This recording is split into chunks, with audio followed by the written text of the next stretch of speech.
Hey there and welcome back to NBA 2K17. My name is Pete and today we complete the first year of NBA 2K17's MyGM or MyLeague mode with the Orlando Magic. Now, the Magic are a team that's currently at the bottom of the Eastern Conference, and chances are that's not going to change anytime soon. The team has a lot of potential but lacks some real star power. The departure of Victor Oladipo brought Serge Ibaka to Orlando, but Ibaka left again a short while later as part of a deal that sent him to Toronto. At least in regards to a true star player, the Magic are now back at square one. Players like Elfrid Payton, Nikola Vucevic or Evan Fournier definitely have the ability to break out, but none of them can carry the team far enough to be a contender for a playoff spot. Before we talk strategy though, let's have a closer look at the situation in Orlando, starting with the roster. Your starting point guard will be 22-year-old Elfrid Payton. While not a great shooter, Payton is very capable of running the offense and has a lot of room to grow. Both DJ Augustin and CJ Watson could come in as the backup, but I would personally choose Augustin since he's a bit younger and under contract for the next 4 seasons. With 23-year-old Evan Fournier, the Magic have another young guard to pair up with Payton in the backcourt. Fournier is locked down long-term and the best shooting guard you have, so it only makes sense to start him. Jody Meeks can see playing time as the backup, but since he expires after the season, it might make sense to get accustomed to Mario Hezonja soon. Both Patricio Garino and Marcus Georges-Hunt should not see any minutes unless you have severe injury problems. And now things go a bit downhill from here. With Terrence Ross, you have another young player who could, or more likely has to start the small forward, even though one could argue that he is not starting caliber material. Be that as it may, you really have no other option. 30-year-old Jeff Green will probably be his backup for 1 year before his $15 million contract expires. With a 67 overall and also already at 30 years old, Damian Rudess has no real chance of making the rotation. And the other forward spot doesn't look too bright either. With Aaron Gordon, the Magic once again present us with a young talent, however one that might actually be better suited for the small forward spot and also one without a backup. This means either heavy minutes on both forward positions for the expiring Jeff Green or a solution that involves your centers. And while all 3 of your centers do get a small rating increase if switched to power forward, it is probably best to keep at least Vucevic where he is and start him at center. Bismack Biyombo could then be the go-to backup for both the power forward and the center position, but a 3-man rotation is almost always problematic, especially when it involves big men. Therefore, you might end up using Zimmerman more often than you'd like to. If we continue our situation overview, we have our expiring contracts next, and those are, apart from Jody Meeks and maybe Jeff Green, nothing to worry about.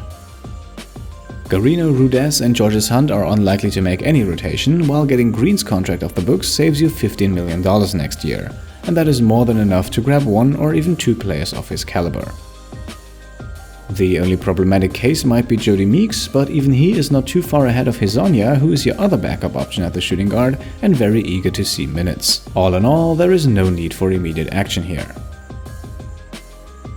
What should be mentioned though are the 5 team options the Magic currently hold, especially the ones for Payton, Gordon and Hezonja. Those 3 are part of a very promising young core in Orlando and should definitely be brought back. CJ Watson also has an option, but you can very likely get a 3rd-string point guard for less than $5 million a year. Zimmerman is option number 5, and he's only 20 years old and very cheap, so bringing him back will likely not hurt you. Let's talk cap space next, and the Magic have a few pretty bad contracts on their roster, most notably the ones for Biyombo and Green. That puts them roughly $10 million above the cap for your first season, but the expiring deals of Meeks and Green, as well as a good number of team options coming up, will give you over $30 million to play with next year. Keep in mind that if you want to accept the options on Payton, Gordon and Hezonja, that amount is reduced to about $18 million.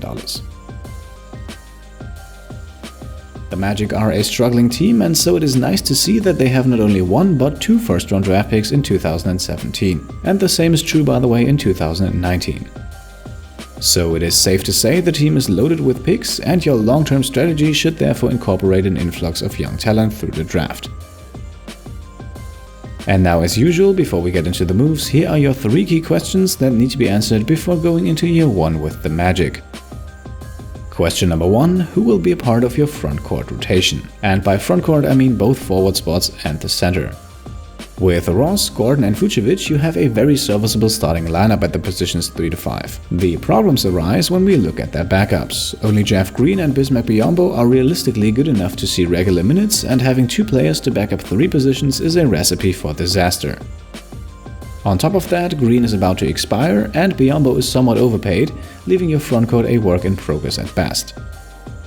It would be possible to switch Mario Hezonja from the shooting guard to the small forward and use him as a backup there, while Green switches from the small forward to the power forward spot and Biyombo can stay at center. This would play Jeff Green somewhat out of position though, but it might be the best solution you currently have available. Question number 2.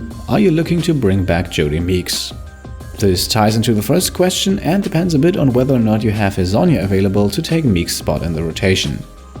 Meeks is a serviceable backup guard with an excellent outside shot, but he turns 30 years old, and if Hezonja has nothing else to do, then he would be the perfect fit to slide into the role once Meeks expires. And question number 3, do you plan to keep Bismack Biyombo?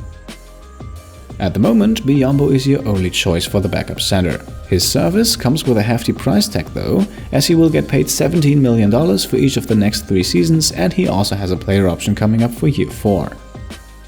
All that with a player rating of only 73, and despite his relatively young age, I can understand if you're tempted to move him. But keep in mind that you will likely need another center in return to avoid complete decimation of your already somewhat crumbling frontcourt rotation. And now one last thing, let's have a look at those players who we probably don't want to trade. Now you could argue that without a true superstar, no one in Orlando is truly untradeable. Still, since I want to avoid any high-profile moves in this series, I have put Payton, Fournier, Gordon and Vucevic on the list. This is entirely subjective, however, and as with all other things, you are of course free to make your own decision in this regard.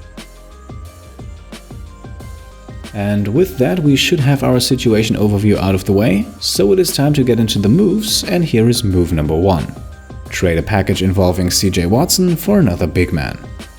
Currently, Watson occupies a dead space on your roster.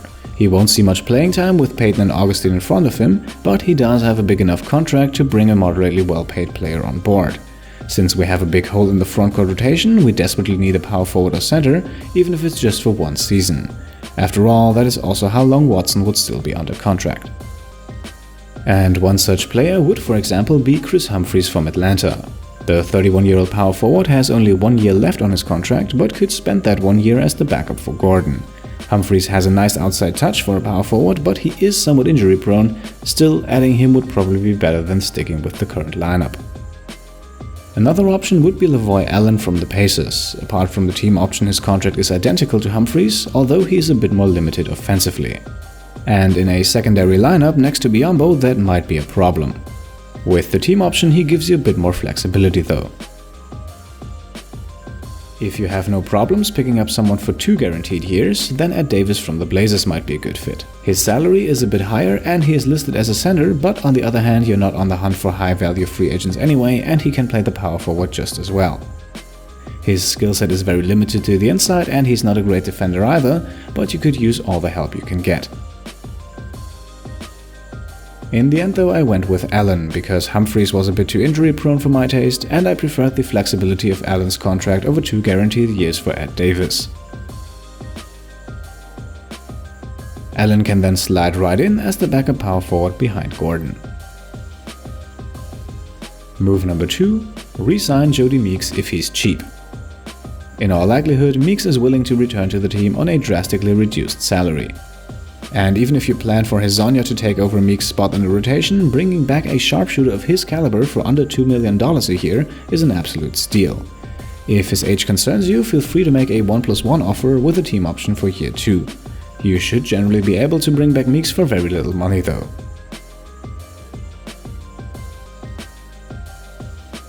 And move number 3, draft smart and extend the right options. Your first round pick should land somewhere between 1 and 10, and in a good draft class, that is enough to secure another young talent for your team. I was actually thinking about recommending a trade up in the draft, but 2K's trade logic is a bit of a problem in that regard. For example, in a test run, I was unable to trade picks number 7 and 22 for pick number 6, which was only 1 spot higher in the draft. You can of course try that for yourselves and see if you're more successful. Barring any trade, it makes sense to target a forward in the draft. A small forward can fill the hole that Jeff Green's departure will leave, while a power forward could be the long-term backup for Aaron Gordon. If you made the trade for Allen like I did, then you can safely go for the small forward, as you can bring back Allen for 1 more year thanks to his team option.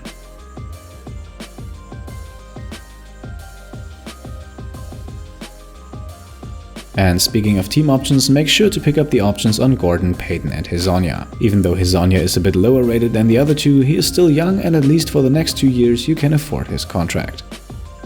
Afterwards, I would not bother with the team option for Zimmerman or the qualifying offer for Rudess. Depending on your other moves, you should now have between $10 and $15 million in cap space, enough to fill the remaining holes on your roster.